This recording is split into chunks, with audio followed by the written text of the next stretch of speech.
Fox News announced last week it has hired Caitlyn Jenner as an on-air contributor, a move that may have shocked some people, but not surprising to many of us who have watched the evolution of the organization.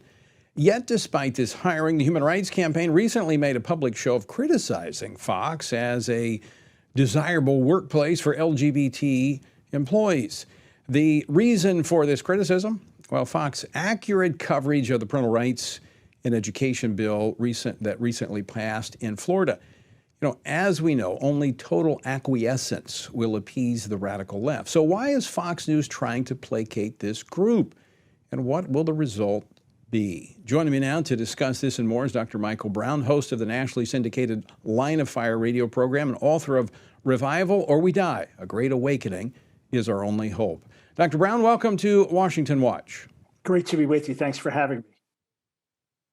Well, you have a recent article with the provocative headline, Christian Conservatives, You Cannot Put Your Faith in Fox News. Not news to some of us, but what was the turning point? What was the tipping point here? Well, it's obviously been getting clearer and clearer for years now on many fronts, but the fact that Fox hired Jenner, the fact that the CEO of Fox, Suzanne Scott, referred to Jenner's illustrious career, said she is an inspiration to us all, and she is a trailblazer in the LGBTQ plus community. Those are exact quotes.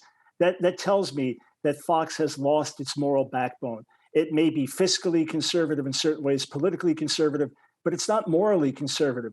Jenner, in a previous interview on Sean Hannity, which should have told us enough when Jenner was running for governor, said, I want to be a role model to trans youth. We're fighting for the lives of kids who are confused about these things. We've been pushing for many years against an agenda that we recognize as the principal threat to freedom of religion, speech, and conscience in America. And now Fox hires a transgender icon as a contributor. Jenner's not our enemy. We pray for Jenner like anyone else, but this is a massive compromise, a massive misstep. They're trying to thread this needle, saying we can embrace transgenderism, but at the same time we can say, well, not so much in sports because that's unfair. But once you move down this path, there's no consistency because you're not tethered to truth any longer.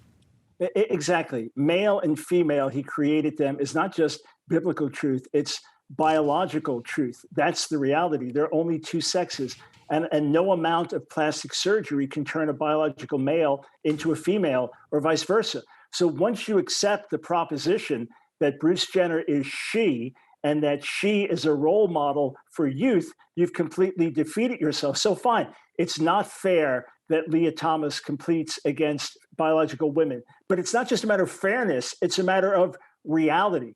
This would be like saying in the days of abolition, here is a humane slave trader. We're going to work with him for the cause of abolition. You can't do it. You're undercutting yourself in the process.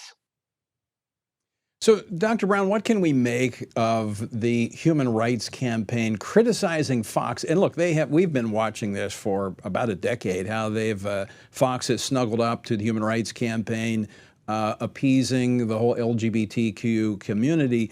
But we see the Human Rights Campaign criticizing them because they simply reported fairly on what has been happening in Florida over this parental rights law. What do we make of this? It's exactly what you said. It's all or nothing at all. The whole idea that you can appease, it's not going to work. It's like the old Winston Churchill quote, appeasement is like feeding a crocodile and hoping that it will eat you last. So look, it's understood that certain fundamental moral values, parental values, biblical values are the ultimate obstacle to the goals of LGBT activism. That's been known and seen for decades now. It's been openly expressed. So as long as you show solidarity with any moral cause that is against the current talking points of gay activists and their allies, you are now an enemy. And everyone that thinks we can just meet in the middle, it will not work. Just like for followers of Jesus, we hold to certain convictions, we live by them. Activists on the other side have their convictions, and they're not budging an inch. Yeah, there is no middle ground here. And as Christians, we really can't drink from a contaminated well of information. So where should Christians turn for a biblical worldview? Well, they should go to places like tonyperkins.com and askdrbrown.org. In other words, don't expect secular news, even if it shares some of your political values. Don't accept secular news to do the biblical work for you. In point of fact, if we don't tether our morals to biblical foundations and Christian values, they will shift with the culture and we will keep going in the wrong direction. And then let's ask our preachers, our biblical teachers, our pastors, make sure you do a good job of educating your people, because this is the world that we live in. We can't avoid this because our kids are getting exposed to this in pre-K. That's why there's such an uproar. Don't talk about homosexuality or sexuality in general to kids in kindergarten. And there's an uproar. And Disney is up in arms over this. And Florida is being demonized for it. That's how far things have come. Preachers, teachers, pastors, leaders, let's do an even better job. Right, this is not just another campaign of the quote-unquote culture war. This is an acute crisis that has descended upon our country and our culture as a whole, Western civilization. Dr. Michael Brown, always great to see you. Thanks so much for joining us today. Thanks for the great work. I appreciate it.